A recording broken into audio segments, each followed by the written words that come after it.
ጤና ይስጥልኝ ተከታታዮቼ ሰለሞን ነኝ። ይህ የኢኮኖሚ ንቅናቄ በኢትዮጵያ የተሰኘው ዝግጅት ነው። የዛሬው ዝግጅት ደግሞ በተለይ በወጣቶች ኢኮኖሚያዊ እንቅስቃሴ ንቅናቄ ላይ ያተኮረ ይሆናል። ምክንያቱም ወጣቱ የአንድ ህብረተሰብ ትልቁን ቁጥር ስለሚይዝ ትልቅ አቅም፣ ትልቅ እውቀት ያለው ስለሆነ አንድ ሀገር ያለ ወጣቱ ምንም አይነት ልማትና እድገት ማስመዝገብም ስለማይችል ነው። ስለዚህ ወጣት ላይ አተኮረን ማለት ከፍተኛውን ፐርሰንት ያዝን ማለት ነው ለእድገታችን። ይሄንን ችላ ካል ምንም አይነት ዘላቂ መፍትሄ የሚባል ነገር በአንድ ሀገር ወይም በአንድ ህብረተሰብ ውስጥ ሊመጣ አይችልም። በተለይ በሀገራችን ከፍተኛ የስራ አጥነት ባለበት ጊዜና የኑሮ ውድነቱ ጣራ በነካበት ሰዓት ወጣቱ ላይ አተኩረን ብዙ ስራዎችን ካልሰራ ቀጣዩ ጊዜ በጣም የጨለመ ሊሆን ይችላል። ልማት፣ እድገት፣ የህብረተሰብ ኑሮ መቀየር የምንላቸው ነገሮች በፍጹም ሊመጡ አይችሉም። የምንከተላቸው ፖሊሲዎች፣ የኢኮኖሚ ስርዓቶች፣ ህጎች የመሳሰሉት ከፍተኛ ተጽዕኖ ያደርጋሉ። ወጣቱን በምን መልኩ ልማት ውስጥ ማስገባት አለበት ከተባለ የተለያዩ የኢኮኖሚ ሞዴሎችን፣ የቢዝነስ ሞዴሎችን መቃኘት ይፈልጋል። ከዘመኑ ሳይንስና ቴክኖሎጂ እድገት ጋር የሚሄዱ ብዙ አማራጮች አሉ። በዓለማችን ብዙ ቦታ ተንሰራፍቶ የሚገኘው የካፒታሊዝም የሀብት አፈጣጠር አይነት ወይም የካፒታሊስት ስርዓተ ማህበር ከብዙ ዘመናት በኋላ የተገኘው ውጤት ምንድነው? በዜጎች መካከል የኑሮ ልዩነትን ይፈጥራል። በጣም ጥቂቶቹን የተሻለ ኑሮ ሀብታም የትየለሌ ሀብት አከማችተው የሚኖሩባት ዓለም ከ90% በላይ የሚሆነው ደግሞ አብዛኛው ህዝብ በድህነት ውስጥ የተሰቃየ የሚኖር ህዝብ ነው፣ ዓለም ነው የተፈጠረው። ስለዚህ ከዚህ በመነሳት የተለያዩ ኢኮኖሚስቶች፣ የተለያዩ የማህበራዊ ሳይንስ ተመራማሪዎች፣ ሌሎችም የቴክኖሎጂ ሰዎች፣ የሳይንስ ሰዎች ብዙ ነገር ከተጠና በኋላ እነዚህ አይነት ነገሮች ችግር እንዳለባቸው ብዙ መፈተሽ ያለባቸውና እንደገና መሰራት ያለባቸው ነገሮች እንዳሉ በመረዳት ከጥቂት ዓመታት ወዲህ በተለይ እዚህ ላይ ትኩረት ተሰጥቶ በየሀገራቱ እየተሰራ ነው ያለው። መሆን ያለበት እያንዳንዱን ሰው በልማት ውስጥ ተጠቃሚ ተሳታፊ የሚሆንበትን የኢኮኖሚክ ሲስተም ወይም የኢኮኖሚ ስርዓትን መዘርጋት ያስፈልጋል። ይሄ የተሰራ ነው። ምክንያቱም ካፒታሊዝም ዋናው ጎሉ እንደ ቢዝነስ እንደ ኢንቨስትመንት ጎሉ ትርፍ ማግኘት ነው። ስለ ህብረተሰብ መጠቀም አለመጠቀም ምንም የሚያገባው የሚያስጨንቀውም ነገር የለም። ያ ሞዴሉ ነው የፈጠረው የቢዝነስ ወይም የኢኮኖሚክ ሞዴል ውጤት ነው። ትርፍ ማግኘት ብቻ ነው ዓላማው። እከሌ ያገኘ እከሌ ያላገኘ ደንታው አይደለም። ስለዚህ የካፒታሊዝም ትልቁ ችግር ይሄ በመሆኑ በሂደት የተፈጠረው ነገር ምንድነው? ብዙ ዜጎች ከተጠቃሚነት ውጪ የሆኑ በድህነት ውስጥ ይማቅቃሉ ማለት ነው። ስለዚህ አሁን አዲሱ አፕሮች እድሜ ለቴክኖሎጂ ለሳይንስ ብዙ ነገሮችን እያስተማረ ብዙ ነገሮችን እየለወጠ የሰዎችን አስተሳሰብ የበለጠ ተፈጥሮ የሰጠችንንም ሀብት ይበልጥ እንዴት እንደምንጠቀም እየተረዳን እየተማርን ስንመጣ ከዚህ የተወጣ ብዙ አይነት አስተሳሰቦች የኢኮኖሚ ስርዓቶች እየመጡ ነው ያሉት። ያንን ማየት መቃኘት ያስፈልጋል። ለዚህ ደግሞ በጣም ቅርብ የሚሆነው ወጣቱ ነው። ወጣቱ ለእውቀትም ለለውጥም ለብዙ ነገር የቀረበ የተመቻችና የግድም ደግሞ መግባት ስላለበት ወጣቱ ላይ ማተኮር ያለብን በእነዚህ ምክንያቶችም ጭምር ነው። በዚህ ዘመን በዓለም ዙሪያ በተለያዩ ሀገራት ኢኮኖሚ ውስጥ በከፍተኛ ደረጃ እየተንቀሳቀሱ አዳዲስ ግኝቶችን አዳዲስ አሰራሮችን እያስገቡና እያስፋፉ ያሉት በወጣት እድሜ ውስጥ ያሉ ዜጎች ናቸው። አለዛ ዓለማችን ወዴትም ፈቅ አትልም፣ ወዴትም ልትንቀሳቀስ ልትለውጥ አትችልም። ግን ከወቅቱ ጋር አሰራራችን፣ የቢዝነስ ሞዴሎቻችን፣ የኢኮኖሚ ስርዓታችን ምን መምሰል አለበት የሚለው ነገር ግን በደንብ ማየት ማጤን ያስፈልጋል። ጥንት የነበሩትን ይዘን በሀገራችን እነሱን ብቻ ናቸው የሚሆኑት ብለን ከሄድን በጣም የተሳሳተ ነው። አላየንም፣ አልቃኝንም፣ ዓለማችን ያለችበትን ሁኔታ በአግባቡ አልተረዳንም ማለት ነው። ያለንበት የዲጂታል ዘመን፣ የኢንተርኔት ዘመን፣ የብዙ ነገሮች ለውጥ በፍጥነት የሚታይበት ስለሆነ ብዙ ነገሮች ድሮ በነበረው አይነት አሰራር አገር እናሳድጋለን፣ ሀብት እንፈጥራለን አይሰራም። ካፒታሊስቶቹ ራሱ አሁን ሄደው ከዚህ እየወጡ ሌላ ነገር ውስጥ እየገቡ ነው ያሉት። እኛ ደግሞ በደበረው ድሮ ባረጀው ሞዴል ከሄድን እነዛ እናመጣለን ማለት የትም አያስኬደንም። ከማን ጋርስ ነው ይሄን የምንሰራው? ብቻችንን አይደለም። ያለው አሁን ያለው አሰራር ከዛ የወጣ ሆኗል። ምን አይነት ይመስላል? በጋራ አንድ ላይ በመደራጀት የሚሰራ ስራ ነው እየተፈጠረ ያለው እየመጣ ያለው። ወደንም ጠላንም ዓለማችን በተናጥል ሳይሆን ተሰባስበን በጋራ የምንሰራቸው ስራዎች ናቸው እየመጡ ያሉት። ይህም ደግሞ ከፕራይቬት ወይም ከኢንዲቪጁዋል ፕሮፊት ማክሲማይዜሽን ከሚባለው የካፒታሊስት አስተሳሰብ ሞዴል ወይ ፍሪ ማርኬት ወይም ሊበራል ኢኮኖሚ ውስጥ ከሚቀነቀኑት ውጪ አሁን ኮመን የሆነ የጋራ ኮላቦሬቲቭ ኮኦፐሬቲቭ የምንላቸው ስብስብ የተሞላባቸው ስራዎች ናቸው ትልቅ ጥቅም ለህብረተሰቡ ሊያስገኙ የሚችሉት። ይሄም ሶሻል ቤኔፊት ማክሲማይዜሽን የምንለው የህብረተሰብን የእያንዳንዱን ህይወት የሚያካትት የጋራ ጥቅምን አጉልቶ የሚያሳይ ከፍ የሚያደርግ ይህንን አይነት መንገድ እየመጡ ነው ያሉት። በተግባርም የተሰሩ ከፍተኛ ለውጥ በፍጥነት እየመጡ ነው ያሉት የእያንዳንዱን ህይወት በመቀየር ማለት ነው። ለዚህ የሚያስፈልገው ምንድነው? መሰባሰብ፣ በጋራ ነው ስራዎች የሚሰሩት በተናጠል ሳይሆን። የተናጠል ኢንቨስተር ላይ ማተኮር ሳይሆን የጋራ የስብስብ ስራ ላይ ሲተኮር ብቻ ነው። ለዚህም ነው ወጣቱ ተሰባስቦ ለእንደዚህ አይነት ስራ የሚመቻችበት ሁኔታ ላይ ማተኮር መስራት፣ ዓለማችን ውስጥ ምን እየተካሄደ ነው የሚለውን ነገር ማየት ያለብን። አለበለዚያ ጠብ የሚል ነገር አይመጣም። ግለሰቦች በሚፈጥሩት ሀብት የብዙዎችን ህይወት መለወጥ አይቻልም። ከዛ ካፒታሊስቱ ብዙ ሀብት አከማይቶ ከዛች የተረፈች ቅንጭብጫቢ ወርዳ ለሌሎች ትደርሳለች። ይሄ በአሁኑ ዘመን አይሰራም። ካፒታሊዝም በዚህ ያስብ ነበር፣ ግን ፌል አድርጎ ያ ፌል የወደቀው አልሰራም። ብዙ ችግሮችን ፈጥሯል። ብዙ በኑሮ የተጎሳቆሉ ዜጎች በተለያየ ዓለም ውስጥ ይገኛሉ። በካፒታሊዝም ውስጥ ካለው አሰራር ሀብት ሊፈጥር ይችላል። ሀብቱ ግን ጥቂቶች ጋር ስለሚሆን አብዛኛው ግን የሀብቱ ተቋዳሽ አይሆንም። ስለዚህ አሁን ያለው አስተሳሰብ ከዛ ወጥቶ ደግሞ ትልቁን አስተዋጽኦ ያደረገው ለዚህ መለወጥ የቴክኖሎጂ እድገት ነው።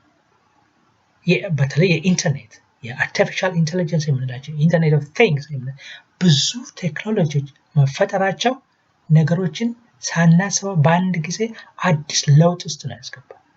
አዲስ የኢኮኖሚ መዋቅር እንድናስብ እንድንፈጥር፣ ስራ እንዴት መሆን አለበት፣ የሰዎች ኑሮ እንዴት መሆን አለበት የሚለውን አጠቃላይ ማህበራዊ ለውጥ ውስጥ ነው የከተተን። በዛ ውስጥ ነው ያለን። እንደዛ ካላሰብን እንዲፈጥረን ከዓለማችን ጋር እንደዚህ እንኖራለን የሚለው የድሮ ሞዴሎች አይሰሩም። ከአሁኑ መማር ማወቅ አለብን። ለዚህ ወጣቶች ላይ አተኩረን የምንሰራቸው ስራዎች ብዙዎች ናቸው። እንዳልኳቸው አንድ ከተለመደው በዓለም በምንም ከምናውቀው አንዱ የህብረት ስራ ማህበራት የምንላቸው የህብረት ስራ ማህበራት በደርግ ጊዜም ነበሩ፣ በአሁኑ ጊዜም ነበሩ። እንዴት ተሰባስበው ሰዎች በጋራ የሚሰሯቸው ስራዎች በእርግጥ እነሱ የሚጎሏቸው ብዙ ነገሮች ቢኖሩም አሁን በዘመናዊ ከቴክኖሎጂ ጋር ተዋህደው ግን እጅግ ተፈላጊ የሆኑት እነሱ ናቸው። ለምንድን ነው? አንድ ሀገር ውስጥ የሚገኘው ሀብት ለእያንዳንዱ ሰው ለእያንዳንዱ ነፍስ በዛ ውስጥ የሚሰጠው ጠቀሜታ ከፍተኛ ሆኖ ስለተገኘ የትልቁ ድፎ ዳቦ ተቋዳሽ ሁሉም ሰው ነው የሚሆነው። ከዛ የማይቋደስ የለም። ኢኮኖሚ ስንገነባ ማለት ድፎ መድፋት እንደማለት ነው። ድፎ ዳቦ ኢኮኖሚው አደገ ማለት እንደዛ የዛን ያህል ድፎ ዳቦ አደገ እንደማለት ነው።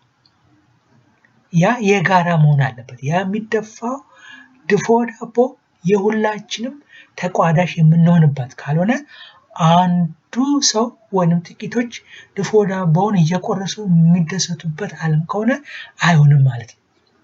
ስለዚህ ወጣቱ ላይ ብዙ የቴክኖሎጂ ውጤቶች ተጠቃሚ ያደርጓቸው። ስለዚህ በፍጥነት ማድረግ ያለብን በተለይ ከዩኒቨርሲቲ ግራጁዌት የሚያደርጉት ሆነ ስራ አጥተው ያሉ ወጣቶች ተደራጅተው በዓለም ዙሪያ ካሉ በተመሳሳይ ሁኔታ ከተደራጁ ማህበራት ጋር በመገናኘት ከፍተኛ ኢኮኖሚ ግንባታ ውስጥ መግባት ይችላሉ በአጭር ጊዜ ውስጥ።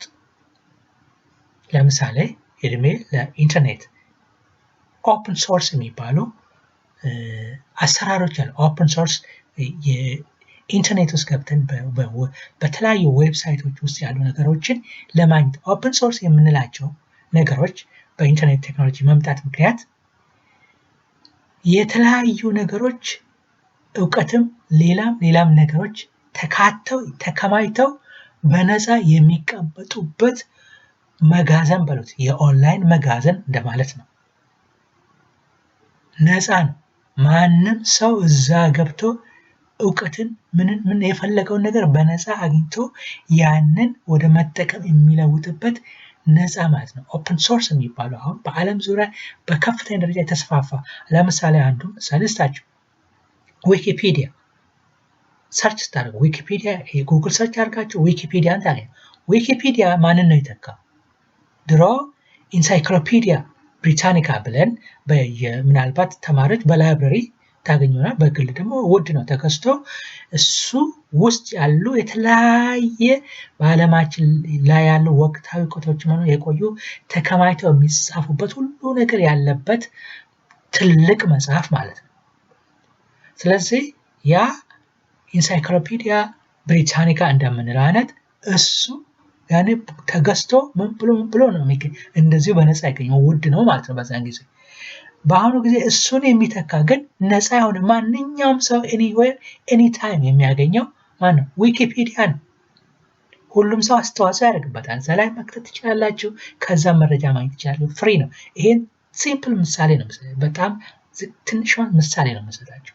ብዙ ነገሮች አሉ። የኦፕን ሶርስ ለምሳሌ የመኪና ማምረቻ ኦፕን ሶርስ አለ። ሊነክስ የሚባል አንድ ካምፓኒ ትልቅ ፋውንዴሽን ትልቅ እንትን አለ። በዛ ውስጥ የምታገኙ ምንድነው? አንድ መኪና ለስራ ካላችሁ የዛ መኪና ዲዛይን መደበቅና ይሄ የኔ ብቻ ነው ብሎ የሚለው ነገር ቀርቷል። ቀጥታ ከዛ የዲዛይን ደርግ ሶፍትዌር ሁሉ ነገር በነፃ ታገኛላችሁ ባላችሁበት አካባቢ ማለት መጠቀም ትችላላችሁ። እነዚህ በጣም ትናንሽ ምሳሌዎች ናቸው። ብዙ ነገሮች አሉ ከዘመኑ ቴክኖሎጂ ጋር ኢንተርኔት ካለ ሌላም ነገር ካለ ብዙ የሚሰራ ነገር አለ። ለምሳሌ በሀገራችን ወጣቱ በንብ እርባታ ላይ ልሰማራ ቢል ቀፎ ያስፈልገዋል። ንቦቹ የሚረቡበት አካባቢ አበባ የሚቀስሙበት ዛፎች ጫካ አካባቢ መኖር አለበት። ግን ያንን ቀፎ እና ቀፎን ዘመናዊ በሆነ መልኩ በዲጂታል ዘመን እንዴት እንደምንጠቀም ደግሞ አሁን በሚገርም ሁኔታ ከቴክኖሎጂ ጋር ተያይዞ እየተሰራ የዚህ ኦፕን ሶርስ አለ። ዓለማችን ዙሪያ የትኛውም ሀገር ይሁን ማንኛውም ሰው እዛ ውስጥ ልሳተፍ ካለ በነፃ የሚያገኝበትና የሚጠቀምበት መንገዶች ሁሉ ተመቻችተዋል። ይሄን ምሳሌ ነው የምሰጣችሁ የቀፎውን ማለት ነው። የንብ እርባታው ስለሚገባ ሰው ለምሳሌ ቀፎውን ዘመናዊ ቀፎ ነው፣ ዲጂታል ነው።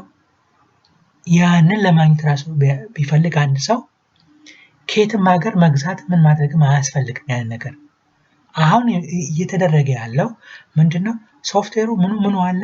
አንድ ሰው ባለበት ሀገር ባለበት አካባቢ የ3D ፕሪንተር ካለ በጋራ እሱ አንድ የሚገዛ ነገር ነው። ከዛ ከምን ማቴሪያል ያ ይሰራል? እሱም ቀላል ነው፣ የሚገኝ ነገር ነው። ያ 3D ፕሪንተር ካለ ከዛ መጓጓዝ የትራንስፖርት የምን ጉዞ ሳያስፈልገው በቀላል አነስተኛ ወጪ ያንን በ3D ፕሪንተር ያ ነገር ፕሪንት ተደርጎ ባለንበት ሀገር አካባቢ ያንን ስራ ላይ ማዋል እንችላለን። ደግሞ በዚህ ላይ በጣም ዘመናዊ የንብ እርባታ የእያንዳንዱ ቀፎ የት አድርገን የት አካባቢ እንዴት ኮንትሮል እንደምናደርግ በኔትወርክ የተገናኘ አሰራር ነው። አንድ ምሳሌ ነው መስላችሁ ምን ያህል ቴክኖሎጂ ሰዎችን በፍጥነት ህይወታቸውን እየቀየረ እንደሆነ ለማስረዳት ማለት ነው። ስለዚህ ብዙ ነገሮች አሉ። የኦፕን ሶርስ የኮኦፐሬቲቭ ኮኦፕስ የምንላቸው የህብረት ስራ ማህበራት እነዚህ ኮመንስ የምንላቸው ኮመንስ ምንድነው? የጋራ ሀብት በጋራ እንዴት እንደምንጠቀም የተለያየ ሀገር አውሮፓ ውስጥ በብዛት አሁን እየተሰሩ ነው ያለው። ደቡብ ኮሪያ ውስጥ በአሁኑ ሰዓት፣ ቻይና ውስጥ፣ አውስትራሊያ፣ ካናዳ ውስጥ በጣም ስራ ላይ እየዋሉ በፍጥነት ህብረተሰብን እየተቀየረ ያለበት ጊዜ ነው።